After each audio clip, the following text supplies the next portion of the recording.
El sol se deslizaba tras la Giralda, teniendo de naranja las calles de Sevilla, cuando Javier sintió que el mundo se detenía. Sus pasos resonaban en el empedrado, pero su corazón latía más fuerte, como si quisiera escapar de su pecho. Había llegado el día de la entrevista, y con él, el miedo de ser descubierto. Javier, de 25 años, había crecido en un barrio humilde de Triana, donde las tradiciones pesaban más que los sueños. Desde niño supo que era diferente, pero aprendió a guardar su verdad bajo la fe. Nadie en su familia, devota y conservadora, sospecharía que su hijo, el menor de tres, sonaba con amar a alguien como Miguel. Miguel, su mejor amigo desde la adolescencia, el chico de ojos verdes, que siempre parecía saber más de la vida de lo que dejaba ver. Ahora, a sus 25 años, Miguel era su ancla, su amor secreto, y también su mayor riesgo. La entrevista era en una prestigiosa empresa de diseño gráfico, en el centro de Sevilla. Javier había enviado su portafolio meses atrás, y cuando recibió la llamada, sintió que el universo le daba una oportunidad. Pero también sabía que, en una ciudad donde las apariencias lo eran todo, un paso en falso podía costar caro. Mientras ajustaba su camisa frente al espejo esa mañana, Miguel lo observó desde la puerta de su pequeño apartamento. No dejes que te intimiden, Javi, dijo Miguel, con esa voz que siempre calmaba sus tormentas internas. Eres el mejor diseñador que conozco. Si no te contradan, son ellos los que pierden. Javier sonrió, pero el nudo en su estómago no es deshizo. No es solo el trabajo, Miguel. Es todo. Si preguntan algo personal? Si dan cuenta? Miguel se acercó, apoyando una mano en su hombro. Si dan cuenta, que joden.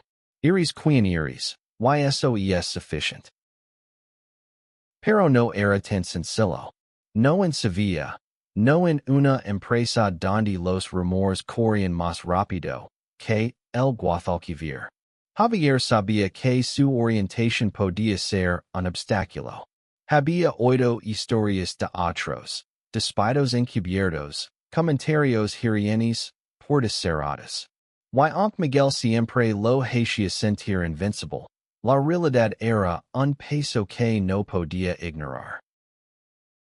La oficina estaba en un edificio moderno, con ventanales que reflejaban la catedral. Javier entró, su portafolio bajo el brazo, y fue recibido por Clara, una mujer de unos 40 años, con una sonrisa profesional pero fría. Lo condujo a una sala donde lo esperaba el equipo.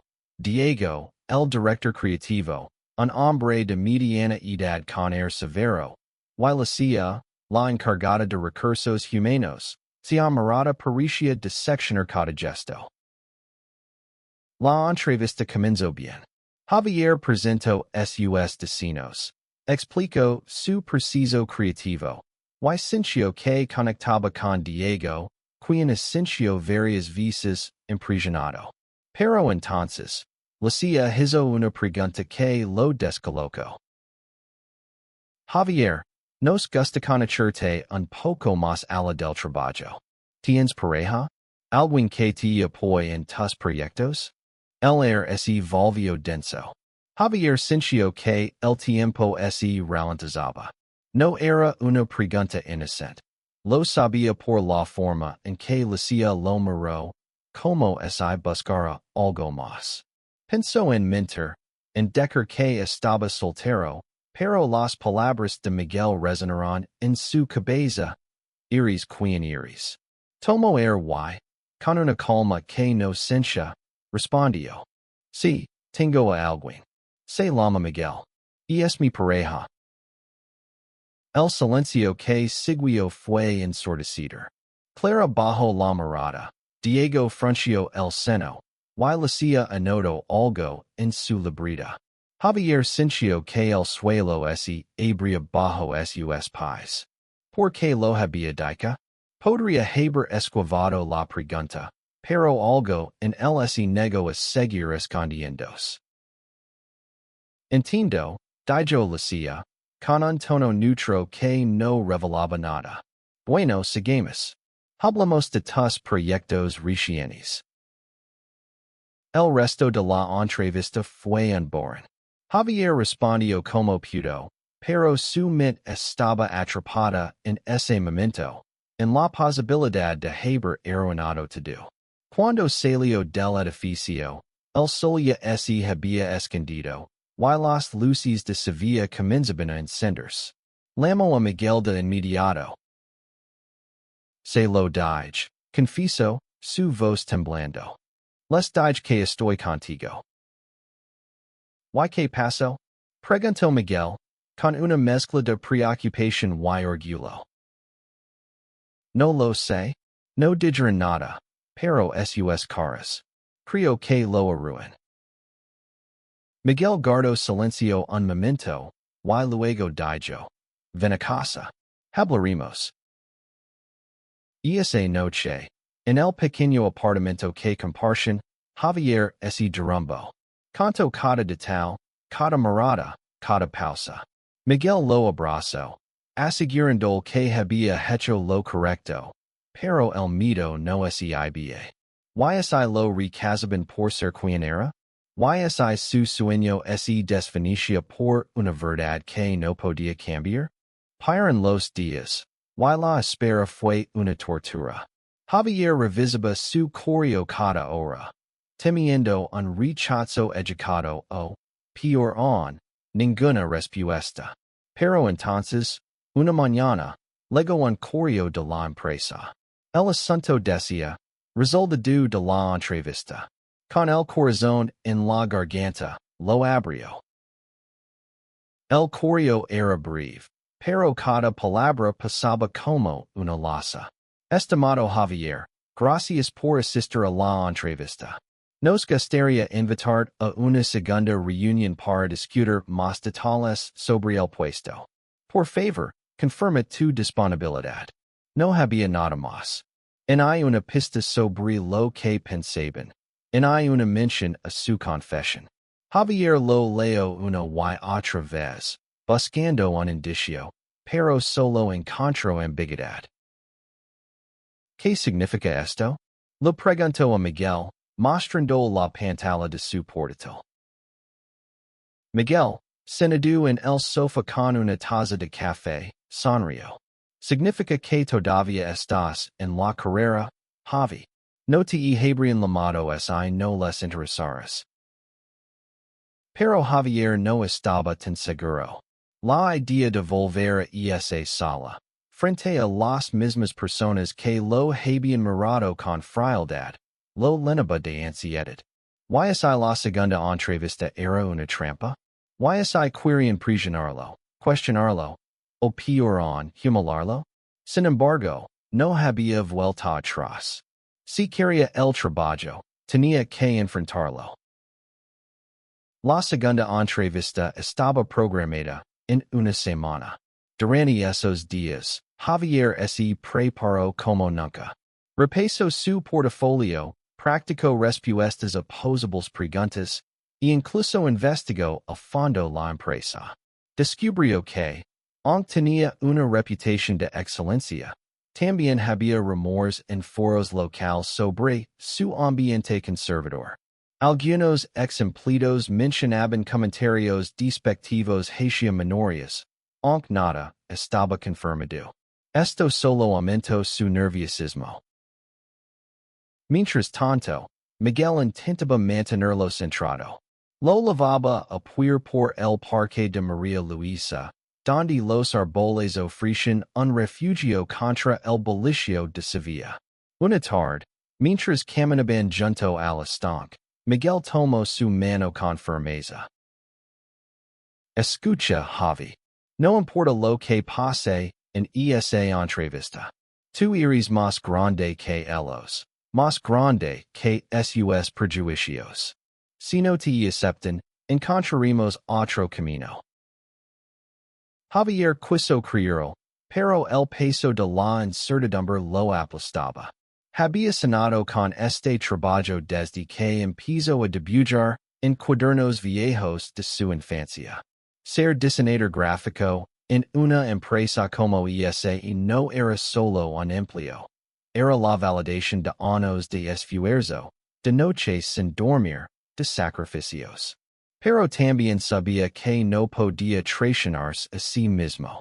Si lo obligaban a elegir entre su identidad y su sueño. ¿Qué haría? El día de la segunda entrevista llegó. Esta vez, la sala era más pequeña, más íntima, pero igual de intimidante. Diego, el director creativo, estaba presente, junto con una nueva figura, Elena, la gerente general, una mujer de unos 50 años con una presencia imponente. Lucia no estaba, lo que sorprendió a Javier. ¿Era eso una buena o mala señal? Elena tomó la palabra primero. Javier, hemos revisado tu trabajo y es excepcional. Queremos ser directos. Estás entre los finalistas para el puesto. Pero antes de continuar, queremos conocerte mejor. No solo como profesional, sino como persona.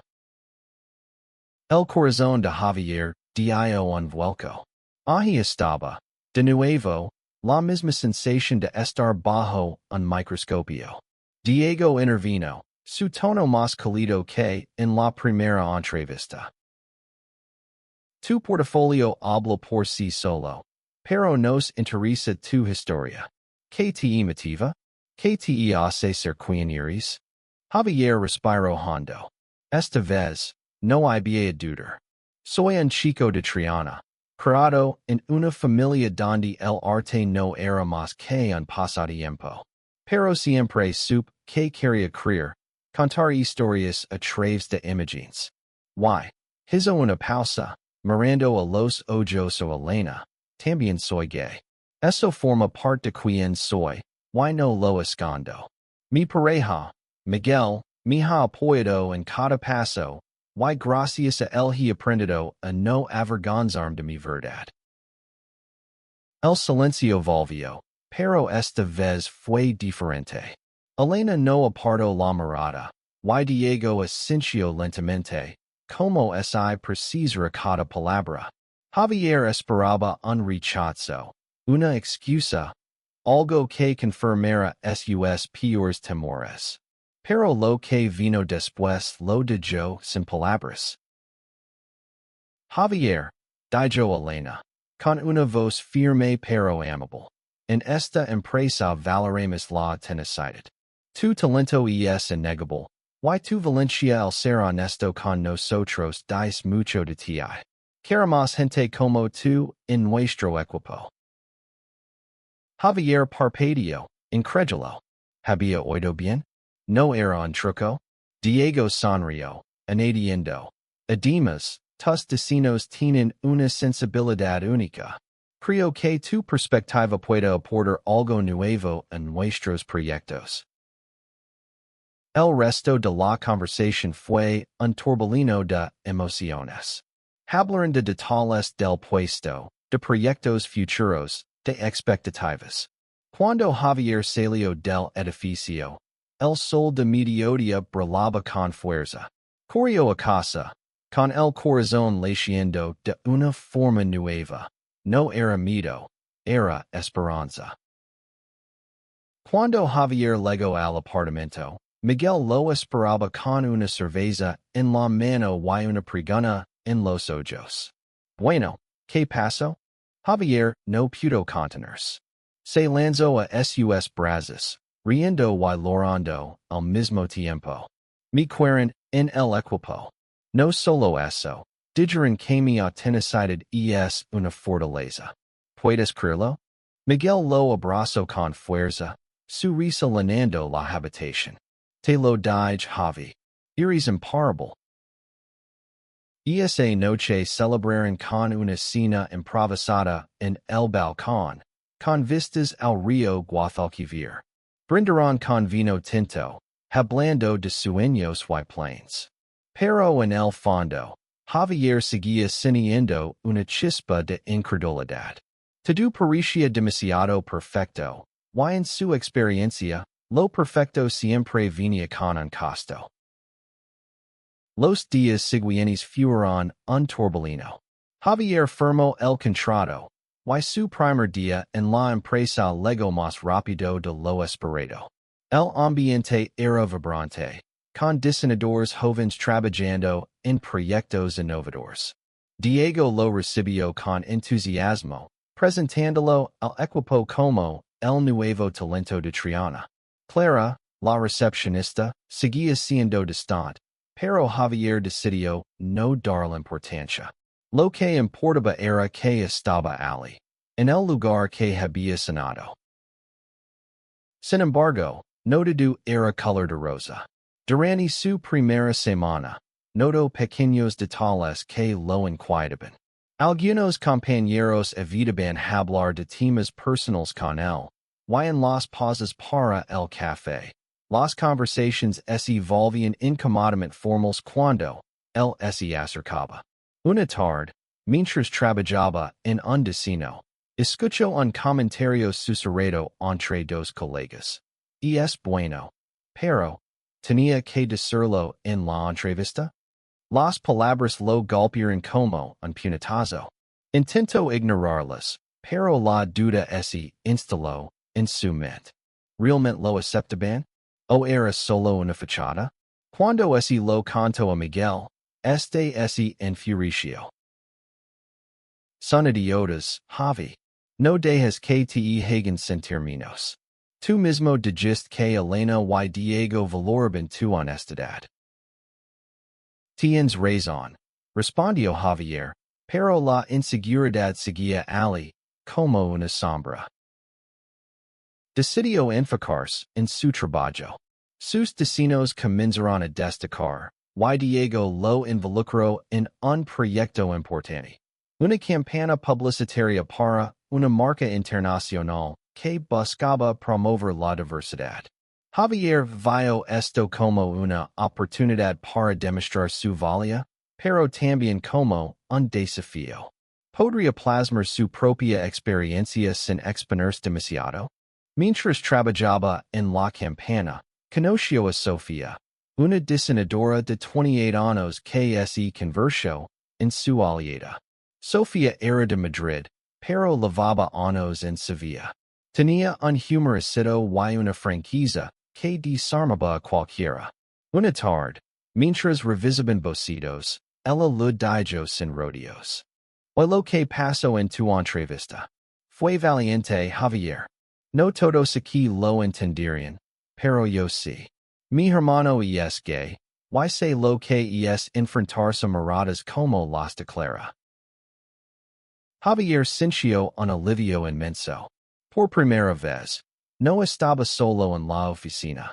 Sofía se convirtió en su confidente. Y juntos comenzaron a trabajar en la campana con una pasión que sorprendió a todos. Pero no todo el equipo estaba tan entusiasmado. Algunos, como Carlos, un diseñador senior, parecían incómodos con la dirección inclusiva del proyecto. No sé si esto es lo que la marca quiere, dijo Carlos en una reunión, con un tono que apenas disimulaba su destino. La diversidad está bien, pero no hay que exagerar. Javier sintió la sangre hervir, pero mantuvo la calma. La marca pidió autenticidad, respondió.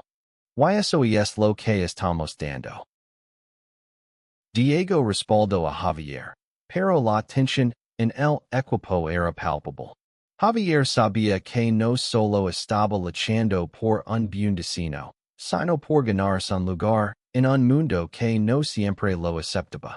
Cada noche, al volver a casa, encontraba refugio en Miguel, quien lo escuchaba y lo animaba a seguir adelante.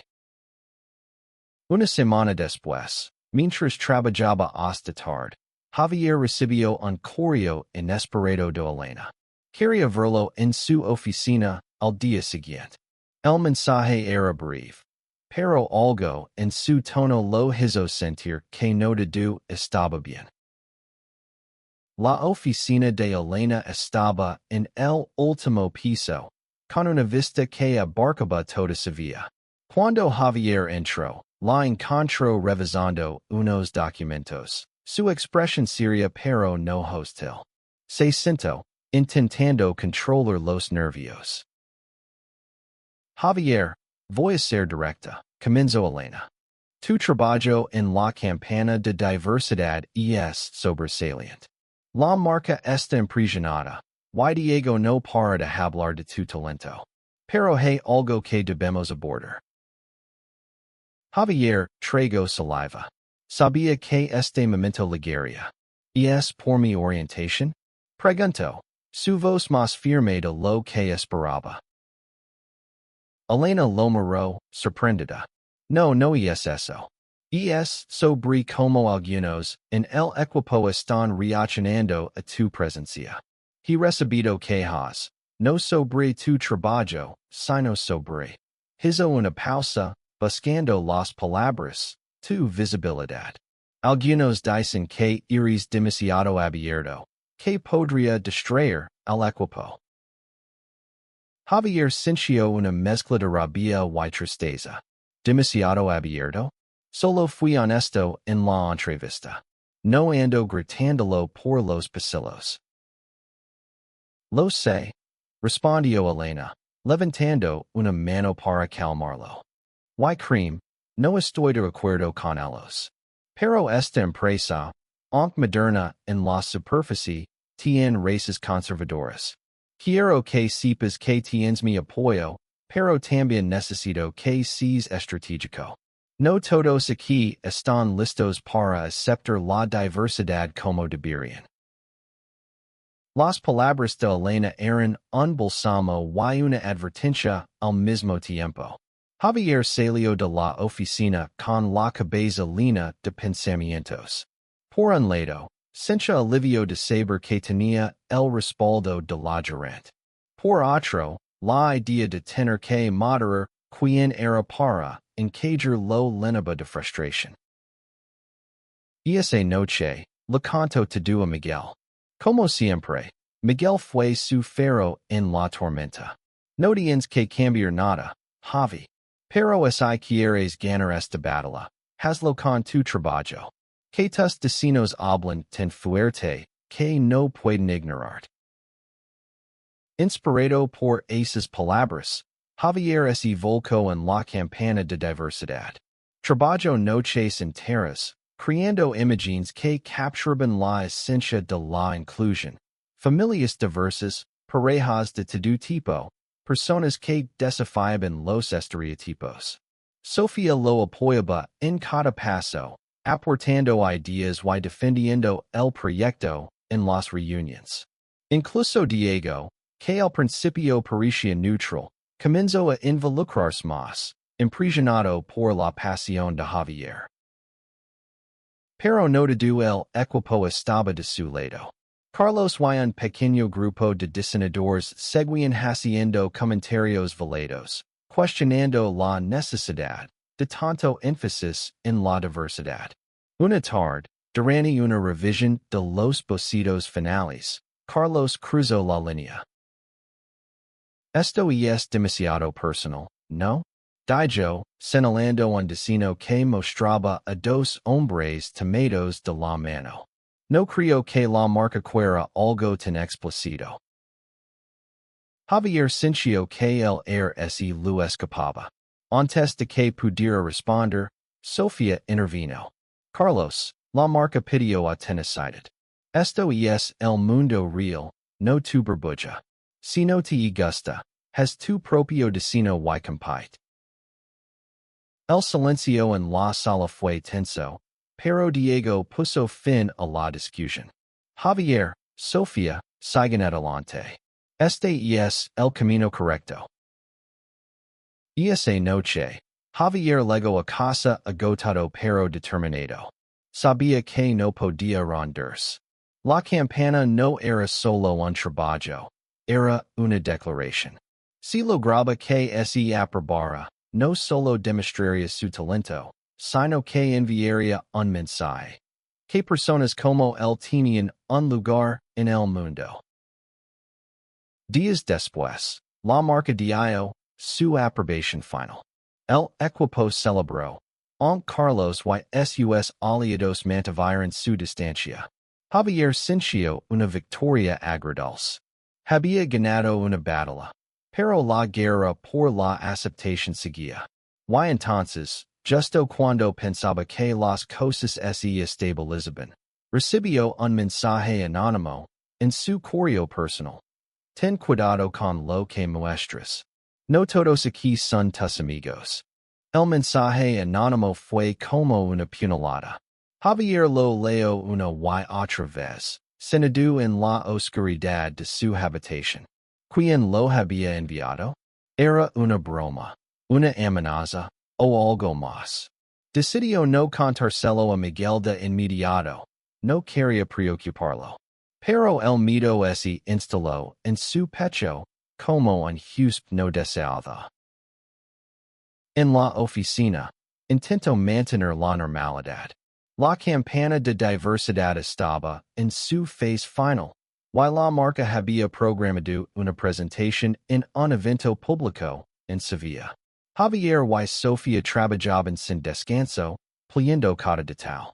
Pero el mensaje seguía rondando su mente, haciéndolo sospechar de cada mirada, de cada conversación a medias.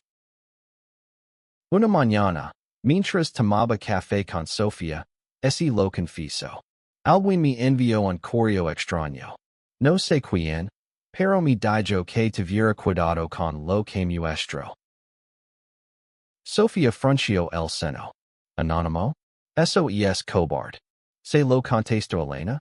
No. No quiero parecer paranoico. Además, ¿qué puedo hacer? No tengo pruebas.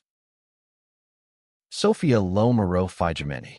Javi, no ignores esto. Si alguien está tratando de intimidarte, hay que enfrentarlo. Habla con Elena. Ella te respaldo antes. Lo hará ahora.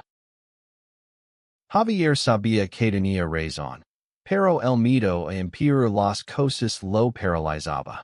Finalmente, decidió hablar con Elena. Lo mostró el correo, explicando el contexto. Ella lo escuchó con atención, su expresión endurecimientos. Esto es inaceptable, dijo. Vamos a investigar. Nadie en esta empresa tiene derecho a amenazarte, anónimamente o no. Mientras tanto, sigo con la campana. No dejes que esto te detenga. Las palabras de Elena le dieron algo de alivio, pero la sombra del mensaje persistía. En los días siguientes, notó que Clara, la recepcionista, lo miraba con más frialdad de lo habitual. ¿Era ella? ¿O era Carlos, con su destino evidente? Javier comenzó a sentirse como un extraño en su propio lugar de trabajo. El día de la presentación llegó. El evento se celebró en un teatro histórico en el centro de Sevilla, con cientos de personas, incluidos representantes de la marca y medios locales. Javier estaba nervioso, pero cuando vio su trabajo proyectado en una pantalla gigante, sintió un orgullo que no había experimentado antes. Las imágenes contaban historias de amor, de lucha, de humanidad. El público aplaudió, y Diego le dio una palmada en la espalda. Esto es tuyo, Javier. Lo haces posible. Pero la alegría duró poco. Al final del evento, mientras el equipo se reunía para celebrar, Javier recibió otro correo anónimo. Buen trabajo, pero no te confíes. Algunos no olvidan. Esta vez, no pudo contenerse. Lo mostró el mensaje a Miguel, que estaba en el evento como su invitado. Esto ya es demasiado, dijo Miguel, furioso. Vamos a encontrar quien está haciendo esto. Javier, nego con la cabeza. No quiero una cacería de brujas. Solo quiero hacer mi trabajo y vivir en paz. Pero Miguel no estaba dispuesto a dejarlo pasar. No, Javi. Esto no es solo sobre ti. Es sobre todos los que tienen que esconder por miedo a idiotas como este. Vamos a hablar con Elena, juntos. Al día siguiente, Javier y Miguel se reunieron con Elena. Lo mostraron el segundo correo, y ella permitió una investigación interna. También les aseguró que la empresa tomaría medidas si descubrían al culpable. Pero mientras tanto, Javier debía seguir adelante, enfrentando no solo su trabajo, sino la presión de ser quien era, en un entorno que no siempre lo aceptaba. La campana fue un éxito rotundo, y la marca pidió más proyectos con el mismo enfoque. Javier se convirtió en una figura clave en el equipo, pero los correos anónimos seguían llegando, cada vez más sutiles, pero igual de inquietantes. Decidió que no dejaría que el mito lo definiera. Con el apoyo de Miguel, Sofía y Elena, comenzó a trazar un plan para enfrentar a su acosador, sin saber que lo que descubriría cambiaría todo. Javier decidió tomar el control. No podía seguir viviendo bajo la sombra de los correos anónimos. Con la ayuda de Sofía, comenzó a observar más de cerca a sus compañeros. Notó pequeños detalles. Clara siempre estaba cerca cuando llegaba un nuevo mensaje. Y Carlos evitaba mirarlo a los ojos en las reuniones. Pero no tenía pruebas concretas. Y accusar sin evidencia solo empeoraría las cosas. Una noche, mientras trabajaba en su apartamento, Miguel tuvo una idea. ¿Y si respondemos al correo? Algo que los saque de su escondite. Javier dudó. ¿No es arriesgado? Podría empeorar las cosas. Tal vez, pero también podría obligarlos a cometer un error. Respondió Miguel, con esa chispa de desafío en los ojos. Decidieron escribir una respuesta breve pero directa. Sé quién eres. Para, o lo lamentares. Enviaron el correo y esperaron. Durante días, no hubo respuesta, y Javier comenzó a pensar que había sido una mala idea. Pero entonces, una mañana, Clara lo llamó a la recepción con una excusa vaga sobre unos documentos. Cuando llegó, ella lo miró con una mezcla de nerviosismo y desafío. Javier, sé que has estado recibiendo correos. Dijo, sin preámbulos.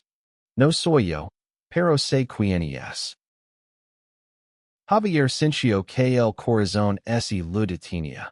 ¿Quién? Clara bajó la voz. Es Carlos. Los six usando un ordenador en la sala de descanso, enviando algo desde una cuenta que no era la suya. No quería decir nada porque bueno. Aquí las cosas son complicadas. Pero no está bien lo que hace. Javier no sabía si confiar en ella. Y si era una trampa. Pero algo en su tono, en la forma en que evitaba su mirada, lo hizo pensar que decía la verdad. Agradeció y fue directo a hablar con Elena, contando todo. Ella actuó de inmediato, llamando a Carlos a su oficina. La confrontación fue tensa. Carlos negó todo al principio, pero cuando Elena presentó registros de actividad en la red de la empresa, se derrumbó. Admitió que había enviado los correos, alegando que sintió que Javier estaba imponiendo su estilo de vida, y que eso perjudicaba al equipo. Sus palabras eran débiles, llenas de excusas, pero el daño estaba hecho. Elena fue implacable. Carlos, tu comportamiento es inaceptable. Estás despedido, efectivo inmediatamente. Y esto ese reporter como una violación ética. Javier sintió una mezcla de alivio y tristeza.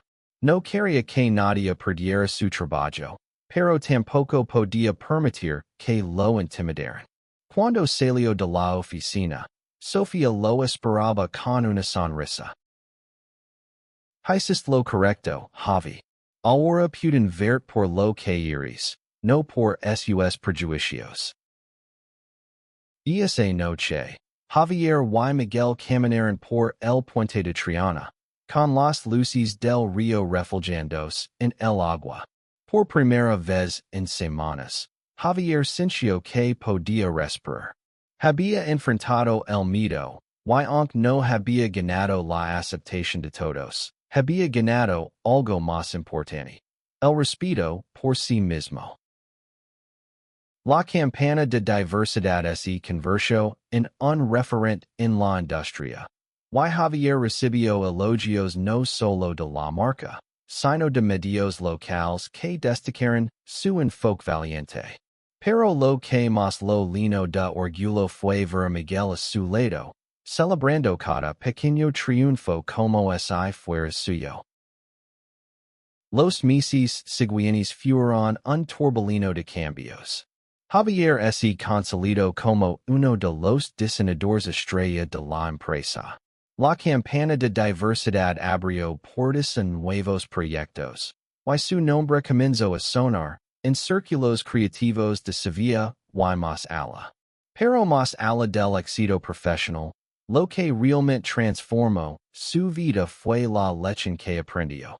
Ser fiel a sí mismo valía más que cualquier aprobación externa. Una tarde, mientras pasaba con Miguel por la plaza de España, Javier reflexionó sobre todo lo que había pasado. Sabes, cuando dije que era gay en la entrevista, pensé que había firmado mi sentencia. Pero mira donde estamos ahora. Miguel sonrió, apretando su mano. Siempre supe que eres más fuerte de lo que creías. Solo necesitabas verlo tú mismo. El sol se ponía, teniendo el cielo de tonos rosados y dorados. Sevilla, con su mezcla de historia y modernidad, parecía abrazarlos. Javier sabía que el camino no siempre sería fácil. Habría más prejuicios, más batallas. Pero también sabía que no estaba solo. Tenía a Miguel, a Sofía, a Elena, y, sobre todo, tenía su propia voz. En la empresa, las cosas cambiaron lentamente. Elena implementó talleres de sensibilización sobre diversidad, y aunque algunos compañeros seguían siendo distantes, otros comenzaron a abrirse. Javier se convirtió en un símbolo de cambio, no solo para la empresa, sino para aquellos que, como él, habían temido ser quienes eran. Un día, mientras trabajaba en un nuevo proyecto, recibió un correo de un joven diseñador que había visto su campana. Gracias por mostrarme que puedo ser yo mismo y aún así triunfar. Eres una inspiración. Javier leyó el mensaje con lágrimas en los ojos. Por primera vez, sintió que su lucha no era solo por él, sino por todos los que vendrían después.